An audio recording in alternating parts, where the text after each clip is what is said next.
I woke up in Billionaire CEO. Ezra Gardner, spandauls, silk sheets sticking to my skin. The man who could fire me with ATEX stood by the bathroom door, towels slung low on his hips, and said flatly, "Marry me. It fixes the PR scandal and stabilizes the board." That same morning, I found out my boyfriend Irving had spent the night in my best friend's speed. Pain was the first thing I registered. ATH robbing hangover behind my eyes. I drowned. My sorrows at the charity gala after Irving ignored 3 of my calls. The last thing I remember read was the elevator, his hand on my waist, and the penthouse door clicking shut. Panic flooded me. My vintage dress lay torn by the door. Ezra handed me an unreleased Chanel suit and La Perla underwear, both my exact size. "Get dressed. The car is waiting. I'm not marrying you for sock prices." I spat. "I have a boyfriend." He didn't even blink out. "Irving, the creative director, he didn't answer your calls last night. He's an obstacle." "Not a problem." I ran. I sprinted to the elevator, burst through the lobby doors, and thought I was free until his matte black Maybach pulled out, blocking my path. Finley, his head of legal, smiled politely. "Mr. Gardner instructor taught."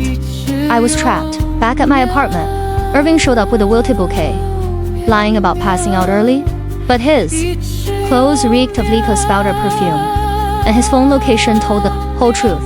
For 3 years, I'd edited his portfolio, covered his mistakes, and hidden our relationship so he would ruin his reputation. They'd been laughing at me the whole time.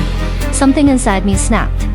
I kicked the flowers across the room and picked up the marriage contract Ezra had sent over. I wasn't signing for his money. I was signing because being Mrs. Gardner would give me the power to burn their perfect little lives to the ground and finally take down Senator Grimes, the man who'd killed my mother. I stared at the small white plan pill in my hand, my throat dry and hands shaking. Less than 12 hours after waking up in my Billionaire CEO spendhouse, I was in a CVS, erasing the mistake I'd made with the man who could destroy my career with one call.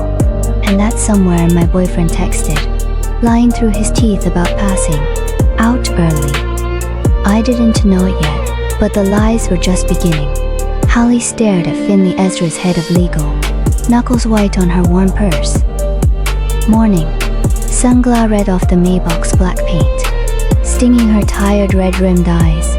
"I can take the subway," she said, voice thin and unconvincing. Finley's polite, unyielding smile never wavered. Doormaness, watching. Paparazzi camp at the corner. "Cafe for Mr. Gardner. Best get in." Holly glanced back. The doorman stared at the junior assistant in archival Chanel. Humiliation burned her cheeks. She gritted her teeth, slid into the leather seat. The interior smelled of cold sandalwood, Ezra scent, suffocating.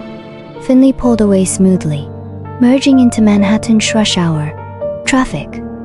Holly stared out the window, watching yellow taxis blur past, her mind replaying fragments of the night. The gala, endless champagne, Ezra's hand on her waist, the penthouse door clicking shut. "Where to?"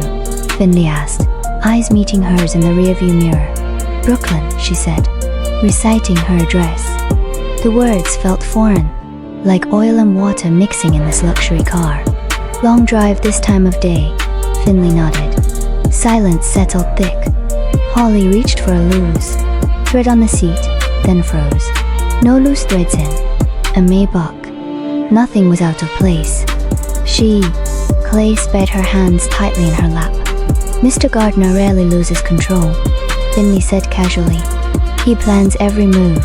You must be unexpected." Heat flared in Holly's cheeks. "I don't know. What you were talking about?" "It was the champagne. Time mistake." Finley hummed, a non-committal sound that made her skin crawl. "Miss Andrews." Holly stared down at the tweed suit. She remembered Ezra's shungry gaze in the elevator, how she grabbed his tie and pulled him down. She closed her eyes, wishing the ground would swallow her. Her phone buzzed, and she jumped. It was Irving. "Hey babe, sorry you missed calls. Passed out early. Crazy week. Coffee?" Holly's blood ran cold.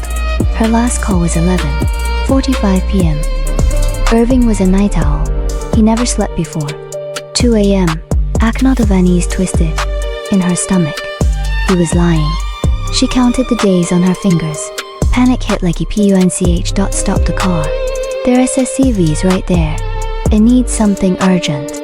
I stared at the small white plan pill in my hand. My throat dry and hands shaking. Less than 12 hours after waking up in my billionaire CEO spend house. I was in a CVS, erasing the mistake I'd made with the man who could destroy my career with one call. And that's somewhere my boyfriend texted, lying through his teeth about passing out early. I didn't know it yet, but the lies were just beginning. Finley pulled over without another word. Holly scrambled out, nearly tripping in borrowed heels. She ran into the pharmacy, harsh fluorescent lights searing her eyes. She grabbed the plan box, paid cash, no receipt, no paper trail, and hurried back. Finley said nothing when she slid into the seat, but the air felt heavier.